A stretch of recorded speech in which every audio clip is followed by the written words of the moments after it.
Baka magulat ka kapag sinabi ko sa'yo na NPSP ako.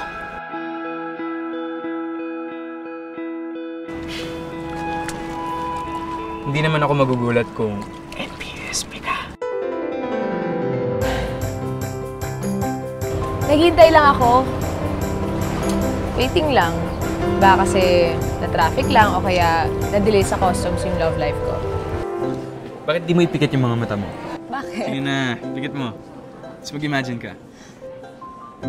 Sino bang naiisip mong kasama mo? Sino bang gusto mong imagine? Ako.